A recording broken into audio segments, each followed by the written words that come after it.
Okay, so art is idealism. Art is beauty communicated. But what is beauty and what is communication?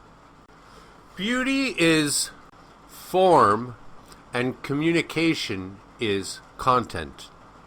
So I'll explain it with the Mona Lisa just because it's the most well-known painting. Okay, so the communication is the content. The content is the communication. It's a picture of a woman. Okay? There you go. We've communicated. Our idea is communicated. Alright? That's the content. The beauty, though, is in the form. As in, it's not just a stick figure of a woman. It's complex. There's a lot of technique. It's the way that he painted it, the form, that makes it beautiful. Now, the form should be as complex as possible, and the content should be as simple as possible. The reason for this is that you want it to communicate as much as possible. So if you've got simple content, like this painting of a woman, it communicates universally. And the more complex the form, the more beautiful it is. And that is how you can judge and assess the quality. You can be a critic of the art. That is how you can properly critique the art. Now I'll give you a musical example. Bach's Little Fugue in G minor. So it starts with a simple melody, right? Very simple.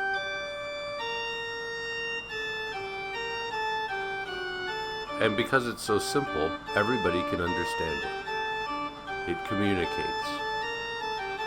But then, you take that simple idea, you add more form, you add complexity, and thus you have beauty.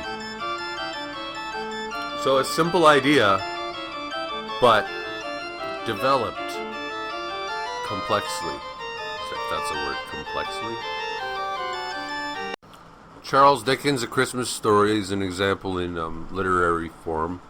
I'm not saying it's a masterpiece, but it's a simple story, and it's the way that he writes it, in which he makes it a beautiful, however beautiful you think it is, story. The words he uses, etc. Now let's move to bad art, or what I call con art. They are con artists.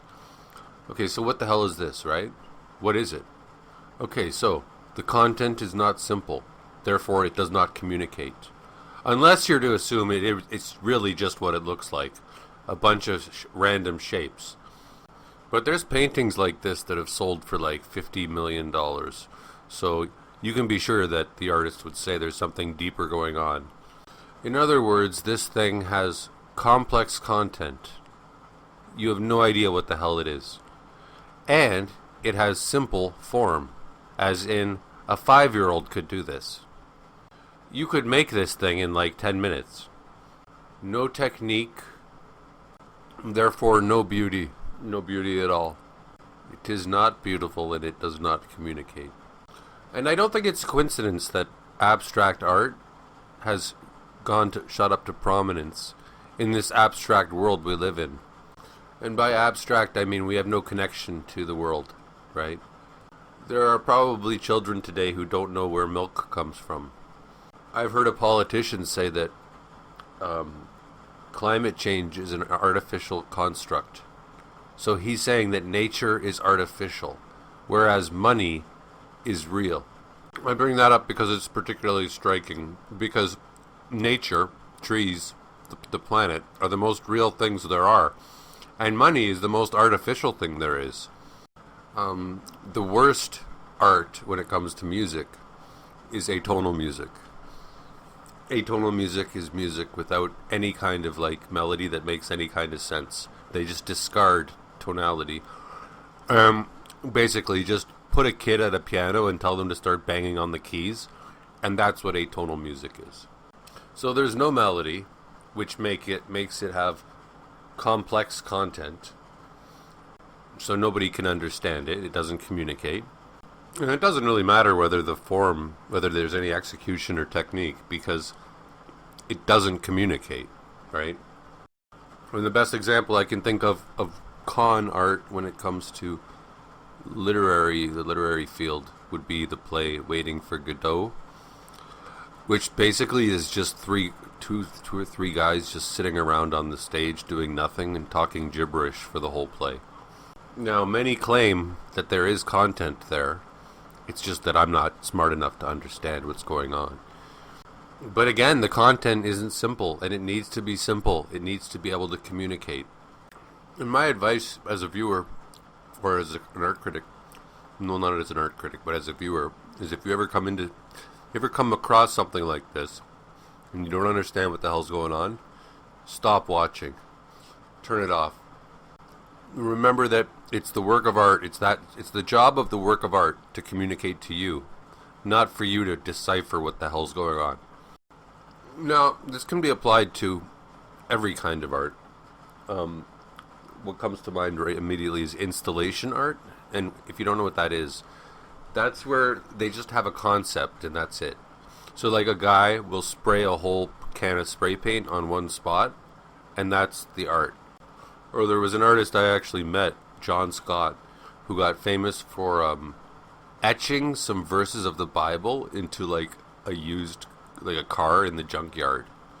Or you got that guy Banksy, who, though I think he's a good what would you want to call him?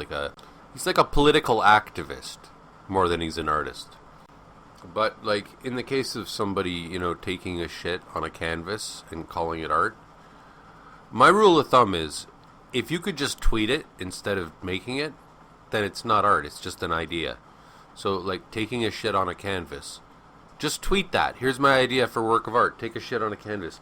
There's nothing more so you don't actually need to make it into a piece of art if it requires no work, and it's just as well explained if you in a tweet. In the case of Banksy, most of his stuff he could just put it in a tweet. Like, here's my idea: a girl holding a balloon. And okay, so you're not an artist; you're a guy with an idea. So that's my theory of art and art criticism. Let me know if you have any questions. I've thought about it quite a bit.